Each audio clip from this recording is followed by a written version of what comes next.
Mertua kejam menantu menderita, rumah tangga di ujung neraka. Rina tak pernah membayangkan bahwa pernikahannya dengan Arman, pria yang ia cintai, akan berubah menjadi neraka. Sejak awal, ia tahu bahwa ibu mertuanya, Bu Mirna, tidak menyukainya. Namun, Rina berharap bahwa dengan waktu, hatinya akan luluh. Sayangnya, harapan itu sirna ketika ia harus tinggal serumah dengan mertuanya. Sejak hari pertama masuk ke rumah itu, Bu Mirna sudah menunjukkan kebenciannya. Rina dianggap tidak pantas untuk Arman, hanya karena berasal dari keluarga sederhana. Ia selalu dibandingkan dengan mantan kekasih Arman, seorang wanita kaya yang menurut Bu Mirna lebih layak menjadi menantunya. Kalau bukan karena perempuan ini, Arman pasti sudah menikah dengan wanita dari keluarga terpandang. Begitu kata-kata Bu Mirna yang sering diulang-ulang di depan Rina, tanpa sedikit pun merasa bersalah. Tak hanya perkataan pedas, Rina juga harus menanggung beban kerja rumah yang begitu berat. Setiap pagi sebelum matahari terbit, ia sudah harus bangun untuk memasak dan membersihkan rumah. Setiap sudut rumah harus bersih, tak boleh ada debu sedikit pun, atau Bu Mirna akan marah-marah dan memakinya habis-habisan. Arman, yang awalnya berusaha membela Rina, lama-kelamaan memilih diam. Ia terlalu takut melawan ibunya, takut dianggap anak durhaka. Sabar ya sayang. Ibu memang keras, tapi dia tidak benar-benar membencimu, kata Arman setiap kali Rina mengadu. Namun, perlakuan Bu Mirna semakin hari semakin parah. Jika awalnya hanya kata-kata kasar, kini ia mulai melakukan kekerasan fisik. Pernah suatu kali, karena merasa makanannya kurang asin, Bu Mirna melemparkan piring ke lantai dan menyuruh Rina untuk memungut pecahan-pecahannya dengan tangan kosong. Apa gunanya kamu di rumah ini kalau kerjaanmu selalu salah? Dasar perempuan tidak berguna. Bentaknya dengan wajah penuh kebencian. Puncak penderitaan Rina terjadi saat ia hamil. Ia berharap kehamilan ini bisa mengubah sikap Bu Mirna, bahwa kehadiran cucu akan meluluhkan hatinya.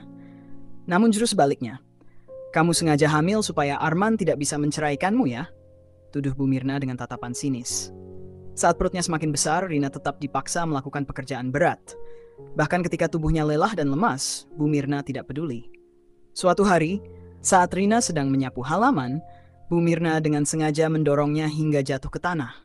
Jangan malas, aku tidak mau punya menantu pemalas, bentaknya.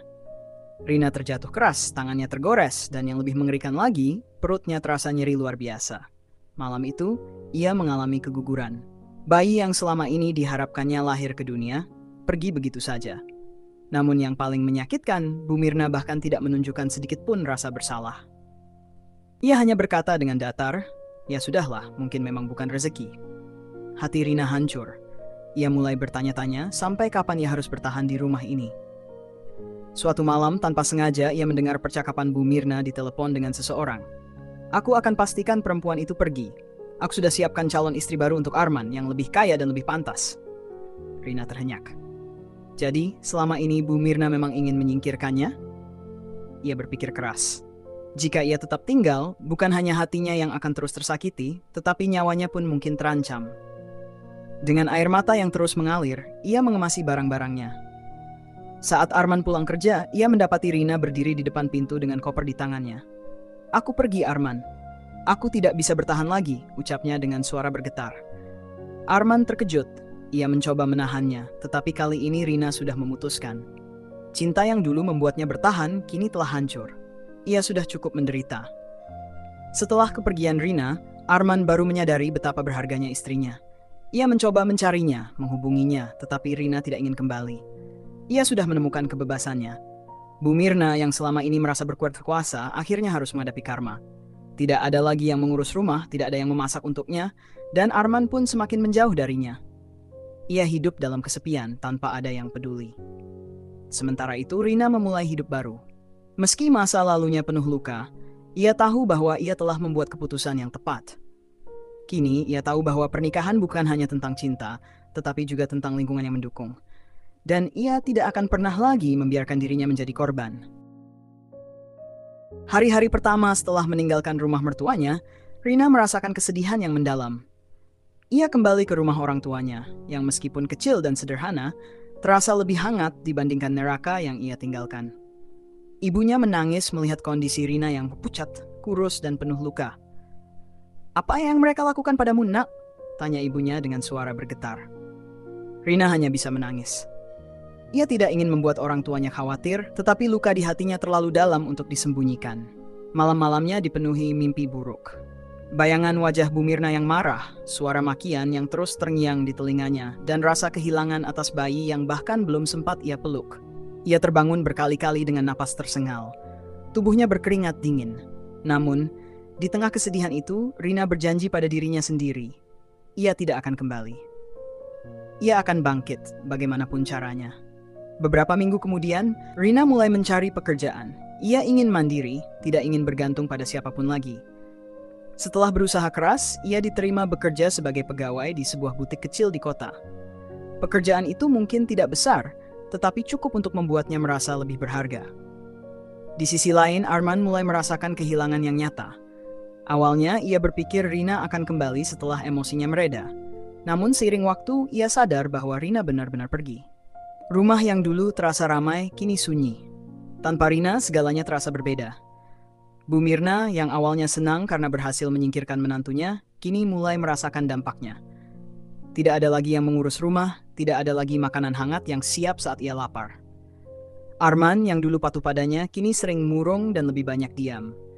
"Sudah, Arman, kita cari istri baru untukmu. Aku sudah punya pilihan yang lebih baik," ujar Bu Mirna suatu malam. Namun, untuk pertama kalinya Arman menolak. "Ibu, cukup.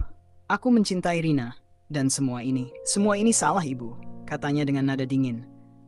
Bu Mirna terkejut. Anaknya yang selalu menurut kini mulai melawannya. Tapi yang lebih mengejutkan lagi, Arman mulai menjauh. Ia lebih sering pulang larut, bahkan beberapa kali memilih tidur di luar rumah. Sementara itu, hidup Rina mulai membaik. Ia semakin menikmati pekerjaannya dan mulai mengenal orang-orang baru. Salah satunya adalah Daniel, seorang rekan kerja yang selalu bersikap baik padanya. Daniel tahu bahwa Rina menyimpan luka, tetapi ia tidak pernah memaksa Rina untuk bercerita. Ia hanya ada di sana, memberikan dukungan dalam diam. Seiring berjalannya waktu, Rina mulai merasa lebih kuat. Luka di hatinya belum sepenuhnya sembuh, tetapi ia mulai bisa tersenyum lagi. Ia menyadari bahwa dunia ini luas, dan kebahagiaannya tidak harus bergantung pada satu orang saja. Hingga suatu hari, Arman muncul di hadapan Rina. Dengan wajah penuh penyesalan, ia memohon agar Rina kembali. "Rina, aku sadar aku salah. Aku seharusnya melindungimu. Aku seharusnya membawamu pergi dari rumah itu sejak awal. Tolong, beri aku kesempatan kedua," kata Arman dengan suara lirih. Rina menatapnya lama. Dulu, mungkin ia akan langsung memaafkannya. Tapi sekarang ia sudah berbeda. Ia telah melewati penderitaan yang terlalu dalam untuk bisa dilupakan begitu saja. "Aku sudah cukup menderita," Arman jawabnya akhirnya. "Dan aku tidak akan kembali ke dalam neraka itu." Arman terdiam. Ia tahu kali ini ia benar-benar telah kehilangan Rina. Sementara itu di rumah besar yang kini terasa kosong, Bu Mirna hanya bisa termenung. Ia mungkin telah menang di awal, tetapi pada akhirnya ia kehilangan segalanya. Menantu yang seharusnya menyayanginya, anak yang mulai menjauhinya, dan kedamaian yang tak lagi ia miliki. Dan bagi Rina, ini bukan akhir. Ini adalah awal dari hidup baru. Seharusnya hanya sendiri, faham ketakutan, Pak Valentine, tanam sembelangi dari masa lalu. Beberapa bulan berlalu sejak pertemuan terakhir Rina dengan Arman. Hidupnya kini jauh lebih baik. Ia telah mendapatkan promosi di butiknya dan semakin percaya diri dalam menjalani hidup tanpa ketergantungan pada siapapun. Luka di hatinya belum sepenuhnya sembuh, tapi ia belajar untuk menerimanya sebagai bagian dari masa lalu. Sementara itu, Arman semakin terpuruk. Ia merasa bersalah atas semua yang terjadi, namun ia juga sadar bahwa tidak ada lagi yang bisa ia lakukan. Rina telah melangkah maju, sedangkan ia terjebak dalam kehidupan yang hampa. Hubungannya dengan ibunya semakin memburuk. Arman mulai menolak menuruti semua kehendak Bu Mirna, bahkan sering mengabaikannya. "Apa maksudmu menentang ibumu sendiri? Semua ini aku lakukan untuk kebaikanmu," bentak Bu Mirna suatu malam, marah karena Arman tak mau menikah dengan wanita pilihannya. "Kalau ini demi kebaikanku, kenapa aku justru merasa kehilangan segalanya?" balas Arman dengan dingin. Lalu pergi meninggalkan ibunya yang masih berteriak-teriak penuh emosi. Di tempat lain, kehidupan Rina terus berkembang. Ia mulai membuka diri kepada orang-orang baru, termasuk Daniel, pria yang selalu mendukungnya sejak awal. Mereka sering menghabiskan waktu bersama, baik dalam pekerjaan maupun di luar jam kerja. Daniel tak pernah memaksa, ia hanya memberikan Rina ruang untuk merasa nyaman. Namun suatu hari Rina mendapat kabar mengejutkan. Bu Mirna jatuh sakit. Kondisinya memburuk dan Arman kesulitan mengurusnya seorang diri. Ia bahkan sampai menghubungi Rina, sesuatu yang tak pernah ia duga akan terjadi. "Rina, ibu sakit parah. Aku tidak tahu harus bagaimana." Suara Arman terdengar lelah di telepon. Rina terdiam lama. Ada bagian dalam hatinya yang masih menyimpan luka akibat perlakuan Bu Mirna, tetapi ada juga sisi kemanusiaannya yang tidak bisa begitu saja membiarkan seseorang menderita. Setelah berpikir panjang, ia memutuskan untuk menjenguk Bu Mirna di rumah sakit. Saat melihat wanita tua itu terbaring lemah di ranjang, tubuhnya jauh berbeda dari sosok angkuh yang dulu selalu menyiksanya. Wajahnya pucat, matanya sayu, dan tubuhnya begitu ringkih. Saat Bu Mirna melihat Rina, air mata menetes dari sudut matanya. Ia mencoba berbicara, tapi suaranya begitu lemah. "Rina." Suara itu lirih, nyaris tak terdengar. Rina hanya berdiri di sana. Tidak tahu harus merasa kasihan atau tetap menyimpan kebencian. Tapi kemudian ia mengerti. Tidak ada gunanya menyimpan dendam. Luka di hatinya akan tetap ada, tapi ia tidak ingin terus hidup dalam bayangan masa lalu. "Istirahatlah, Bu," ucapnya pelan sebelum meninggalkan ruangan. Setelah kepergian Rina, Arman menatap ibunya yang masih menangis pelan. Untuk pertama kalinya, Bu Mirna sadar bahwa selama ini dialah yang menghancurkan segalanya. Dan penyesalan itu datang terlambat. Di sisi lain, Rina melangkah keluar dari rumah sakit dengan perasaan yang lebih ringan. Ia tidak tahu apakah ia bisa sepenuhnya memaafkan, tapi ia tahu satu hal. Hidupnya kini adalah miliknya sendiri. Dan untuk pertama kalinya setelah sekian lama, ia merasa benar-benar bebas. Hari-hari berlalu setelah pertemuan Rina dengan Bu Mirna di rumah sakit. Perlahan, beban di hatinya mulai berkurang. Ia tidak pernah menyangka bahwa wanita yang dulu begitu kejam padanya, kini terbaring lemah, seakan dihukum oleh kehidupannya sendiri. Sementara itu, Arman semakin tenggelam dalam rasa bersalah. Hubungannya dengan ibunya tidak bisa kembali seperti dulu. Ia merasa hidupnya kosong, tanpa Rina, tanpa kebahagiaan, dan kini harus menghadapi ibunya yang terus menyesali masa lalunya. Suatu malam, Arman datang ke butik tempat Rina bekerja. Ia hanya berdiri di depan pintu, memperhatikannya dari jauh. Rina terlihat lebih bahagia, lebih hidup tanpa dirinya. "Apa aku boleh bicara sebentar?" tanya Arman dengan suara pelan saat akhirnya memberanikan diri mendekati Rina. Rina menatapnya sebentar, lalu mengangguk. Mereka duduk di sebuah kafe kecil di dekat butik. "Aku tahu aku sudah kehilanganmu, Rina," Arman memulai, suaranya penuh penyesalan.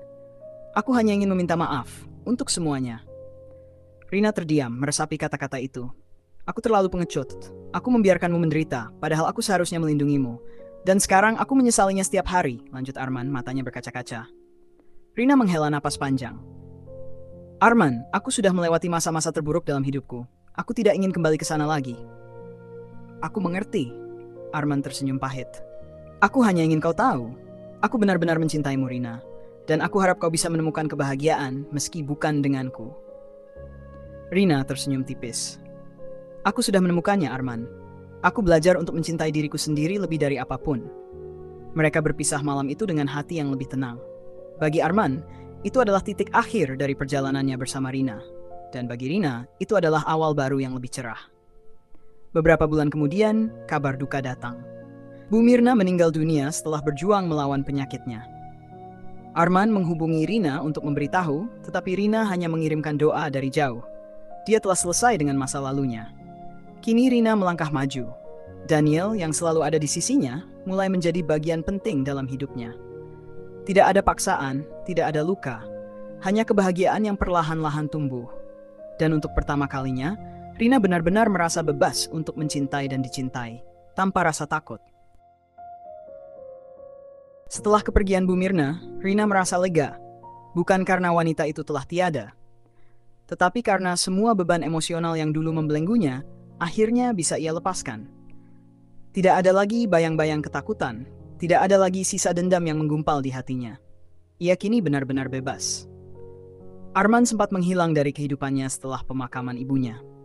Rina mendengar kabar bahwa ia memilih pindah keluar kota, mungkin untuk memulai hidup baru, atau sekadar melarikan diri dari kenangan buruk yang masih menghantuinya. Sementara itu, hidup Rina semakin membaik. Butik tempatnya bekerja berkembang pesat, dan ia semakin dihargai di tempat kerjanya. Pemilik butik bahkan menawarinya posisi manajer. sesuatu yang dulu tak pernah ia bayangkan bisa diraihnya. Namun, perubahan terbesar dalam hidupnya adalah Daniel. Pria itu selalu ada di sisinya, bukan untuk menggantikan siapapun, tetapi untuk menciptakan kebahagiaan yang baru. Mereka semakin dekat, dan perlahan, Rina mulai membuka hatinya. Suatu malam, di sebuah restoran kecil yang hangat, Daniel menatap Rina dengan senyum khasnya. "Rina, aku tahu kau sudah melalui banyak hal. Aku tidak ingin terburu-buru, tapi aku ingin kau tahu bahwa aku ada di sini, dan aku ingin menjadi bagian dari hidupmu, jika kau mengizinkan." Rina menatapnya lama. Dulu, ia mungkin akan takut untuk mencintai lagi, takut terluka, takut jatuh ke dalam kesalahan yang sama. Tetapi kini, ia telah berubah. "Aku ingin mencoba," jawabnya akhirnya dengan senyum yang tulus. Daniel menggenggam tangannya dengan lembut. Tidak ada janji berlebihan, tidak ada tuntutan. Hanya dua hati yang saling menemukan kenyamanan setelah melalui luka masing-masing. Dan untuk pertama kalinya, Rina tahu bahwa cinta sejati bukanlah tentang bertahan dalam penderitaan, melainkan tentang menemukan seseorang yang membuatmu merasa damai. Hidupnya belum berakhir dan kisahnya masih panjang. Namun kali ini ia tidak lagi sendirian. Ia berjalan maju, bukan sebagai korban, tetapi sebagai wanita yang telah menang melawan masa lalunya. Waktu terus berlalu, dan kehidupan Rina semakin berkembang. Dengan kerja kerasnya, ia berhasil membuka butik sendiri, sesuatu yang dulu hanya menjadi mimpi. Ia tidak hanya menjadi wanita yang mandiri, tetapi juga seorang yang berani mengambil kendali atas hidupnya. Daniel selalu ada di sisinya, memberikan dukungan tanpa pernah memaksanya. Mereka menjalani hubungan yang penuh dengan saling pengertian, tanpa drama, tanpa tekanan. Namun suatu hari, bayangan masa lalu kembali muncul. Arman tiba-tiba kembali ke kota. Ia datang ke butik Rina, berdiri di ambang pintu dengan wajah yang penuh beban. "Rina," panggilnya pelan. Rina menoleh, dan untuk sesaat waktu terasa berhenti. Ia tidak lagi merasakan sakit seperti dulu. Hanya rasa tenang dan kebijaksanaan yang lahir dari luka-luka masa lalunya. "Ada apa, Arman?" tanyanya. Suaranya datar tetapi tidak bermusuhan. Arman menghela napas panjang. "Aku kembali bukan untuk meminta kesempatan kedua. Aku hanya ingin meminta maaf, sekali lagi." Rina tersenyum kecil. "Aku sudah memaafkanmu sejak lama, Arman. Aku hanya memilih untuk melanjutkan hidupku tanpa menoleh ke belakang." Arman menatapnya lama, lalu mengangguk dengan lega. "Aku senang mendengarnya. Aku akan pergi dari kota ini lagi. Mungkin selamanya. Aku harap kau bahagia, Rina." "Aku sudah bahagia," jawab Rina dengan tulus. Arman tersenyum samar, lalu berbalik pergi. Dan kali ini, Rina tidak merasa kehilangan apapun. Beberapa bulan kemudian, di sebuah taman yang indah, Daniel melamar Rina dengan cara yang sederhana namun penuh makna. "Aku tidak menjanjikan hidup yang sempurna, tapi aku berjanji akan selalu ada untukmu, tanpa syarat," kata Daniel sambil menggenggam tangannya. Air mata haru menggenang di mata Rina. Ia tidak lagi takut mencintai, tidak lagi takut untuk percaya. "Ya," jawabnya dengan suara bergetar, tetapi penuh keyakinan. Kini, Rina benar-benar memulai hidup yang baru. Bukan sebagai wanita yang terluka, bukan sebagai korban masa lalu, tetapi sebagai orang yang bukan sebagai sendiri. Dan kali ini, ia tahu bahwa ia tenang. Waktu terus berlalu, dan kehidupan Rina semakin berkembang. Dengan kerja kerasnya, ia berhasil membuka butik sendiri, sesuatu yang dulu. Pernikahan Rina dan Daniel berlangsung sederhana namun penuh kebahagiaan. Tidak ada kemewahan yang berlebihan, tetapi setiap momen terasa hangat dan tulus. Rina, yang dulu hidup dalam bayang-bayang penderitaan, kini berdiri dengan penuh kebanggaan sebagai wanita yang telah berhasil melewati semua luka dan bangkit lebih kuat dari sebelumnya. Setelah menikah, mereka memutuskan untuk tinggal di sebuah rumah kecil yang nyaman di pinggiran kota. Bukan rumah mewah, tetapi penuh dengan cinta dan ketenangan yang selalu Rina impikan. Bisnis butik Rina semakin berkembang, dan ia bahkan mulai membuka cabang baru. Ia menjadi inspirasi bagi banyak wanita yang pernah mengalami kesulitan seperti dirinya, bahwa selalu ada jalan keluar, bahwa mereka tidak harus terjebak dalam penderitaan. Namun, hidup selalu penuh dengan tantangan. Suatu hari, Rina mendapat kabar mengejutkan. Arman mengalami kecelakaan parah di luar kota. Ia kini dalam kondisi kritis di rumah sakit, tanpa ada keluarga yang menemaninya. Daniel melihat kegelisahan di wajah Rina. Ia tahu bahwa luka masa lalu istrinya berasal dari pria itu, tetapi ia juga memahami hati Rina yang lembut dan penuh kasih. "Kalau kamu ingin pergi menjenguknya, aku akan menemanimu," kata Daniel dengan lembut. Rina menatap suaminya dengan penuh rasa syukur. Daniel adalah pria yang berbeda. Ia tidak cemburu, tidak curiga, hanya ingin memastikan bahwa Rina melakukan apa yang menurutnya benar. Ketika mereka tiba di rumah sakit, Arman terbaring lemah dengan wajah pucat. Matanya terbuka perlahan saat melihat Rina di sana. "Kamu datang." Suaranya nyaris seperti bisikan. Rina mengangguk. Ia tidak lagi menyimpan kebencian terhadap pria ini. Yang ada hanya rasa kasihan terhadap seseorang yang dulu tidak pernah bisa melepaskan diri dari bayang-bayang ibunya. "Aku hanya ingin tahu." "Apakah kamu baik-baik saja?" kata Rina jujur. Arman tersenyum lemah. "Aku tidak baik-baik saja, tapi setidaknya aku bisa melihatmu sekali lagi dan tahu bahwa kamu benar-benar bahagia." Rina menggenggam tangan Daniel yang berdiri di sampingnya. "Aku bahagia, Arman. Aku harap kamu juga bisa menemukan kedamaian dalam hidupmu." Air mata menggenang di mata Arman. Ia tahu ini adalah pertemuan terakhir mereka. Beberapa hari kemudian, Arman menghembuskan napas terakhirnya. Rina menghadiri pemakamannya, bukan sebagai istri yang tersakiti, tetapi sebagai seseorang yang telah memaafkan. Ia tidak ingin menyimpan dendam, tidak ingin membawa kebencian ke masa depannya. Setelah itu, Rina kembali ke kehidupannya yang tenang bersama Daniel. Tahun-tahun berlalu, dan kebahagiaan mereka semakin lengkap dengan kelahiran anak pertama mereka. Seorang bayi perempuan yang diberi nama Naila, yang berarti hadiah dari Tuhan. Saat menggendong bayinya untuk pertama kali, Rina meneteskan air mata bahagia. Ia telah melalui neraka, tetapi kini ia berada di surga kecilnya sendiri. Dan kali ini, ia tahu bahwa akhir dari kisahnya bukan lagi tentang penderitaan. Ini adalah kisah baru tentang cinta, kebahagiaan, dan kemenangan seorang wanita atas masa lalunya. Tahun-tahun berlalu dan kehidupan Rina semakin dipenuhi dengan kebahagiaan. Naila tumbuh menjadi anak yang ceria dan pintar, membawa cahaya baru dalam hidupnya. Rina sering memandangi putrinya saat tertidur, mengingat semua luka dan penderitaan yang pernah ia lalui. Kini, ia tahu semua itu tidak sia-sia. Butiknya semakin sukses, bahkan mulai dikenal di berbagai kota. Ia mempekerjakan banyak wanita yang juga pernah mengalami kesulitan dalam rumah tangga, memberi mereka kesempatan untuk mandiri seperti dirinya dulu. Bagi Rina, bisnisnya bukan sekadar pekerjaan, tapi juga bentuk perjuangan untuk membantu sesama. Daniel selalu menjadi suami dan ayah yang luar biasa. Ia tidak hanya mendukung karir Rina, tetapi juga selalu hadir untuk keluarganya. Mereka sering menghabiskan waktu bersama Naila, pergi ke taman, membaca buku sebelum tidur, atau sekadar menikmati makan malam sederhana. Namun, hidup selalu penuh dengan ujian. Suatu hari, seorang wanita tak dikenal datang ke butik Rina. Wajahnya tampak lelah, dengan mata yang dipenuhi kesedihan. "Maaf, apakah Anda Rina?" tanyanya pelan. "Ya, benar. Ada yang bisa saya bantu?" jawab Rina ramah. Wanita itu menundukkan kepala, seolah ragu untuk berbicara. Saya mantan istri suami saya sekarang. Saya mengalami apa yang Anda alami dulu." Rina terkejut. Ia tidak mengenal wanita ini, tetapi cerita yang baru saja didengarnya terasa begitu familiar. "Aku tidak tahu harus pergi kemana," lanjut wanita itu. Suaranya bergetar. "Aku merasa terjebak, tidak berdaya, seperti tidak ada jalan keluar." Rina menatap wanita itu dengan mata yang lembut. Ia melihat dirinya yang dulu takut, tersakiti, dan merasa sendirian. Namun ia tahu bahwa setiap luka bisa disembuhkan, bahwa tidak ada yang benar-benar sendirian. "Masuklah," kata Rina akhirnya. "Kita bicara di dalam." Hari itu, Rina menyadari bahwa misinya belum selesai. Ia bukan hanya seorang istri dan ibu, tetapi juga seorang wanita yang bisa menjadi cahaya bagi mereka yang masih terjebak dalam kegelapan. Kisahnya mungkin telah berakhir, tetapi perjalanannya masih panjang. Dan ia siap menghadapi apapun yang akan datang, karena ia tahu kali ini ia lebih kuat dari sebelumnya. Sebuah akhir yang menjadi awal baru.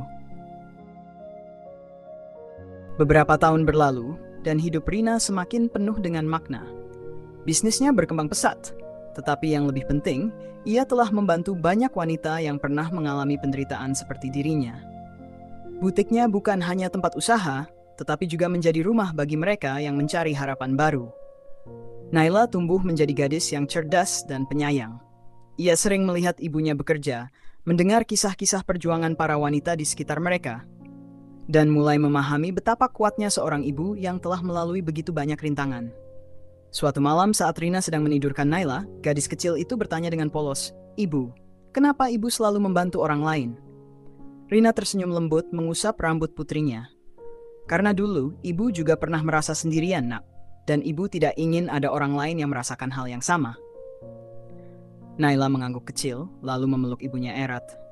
Ibu adalah orang paling baik di dunia. Rina menahan air matanya. Ia tidak pernah menganggap dirinya sebagai orang baik, hanya seseorang yang belajar dari masa lalu dan ingin membuat perubahan. Di sampingnya, Daniel duduk diam, memperhatikan istri dan putrinya dengan penuh cinta. Ia tahu betapa berat perjalanan yang telah dilewati Rina, dan betapa luar biasanya wanita yang kini berada di sisinya.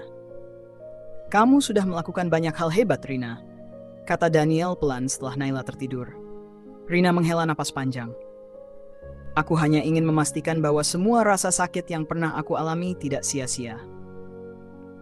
Daniel menggenggam tangan istrinya erat. Dan kamu telah melakukannya dengan cara yang luar biasa. Malam itu, Rina menatap langit yang penuh bintang. Ia mengingat semua luka, semua air mata, semua ketakutan yang dulu menghantuinya. Tetapi kini semua itu telah berubah menjadi kekuatan. Ia bukan lagi wanita yang terjebak dalam penderitaan. Ia bukan lagi korban. Ia adalah pemenang atas hidupnya sendiri. Dan kini, ia tidak akan terjadi, melainkan kemenangan cinta dan harapan.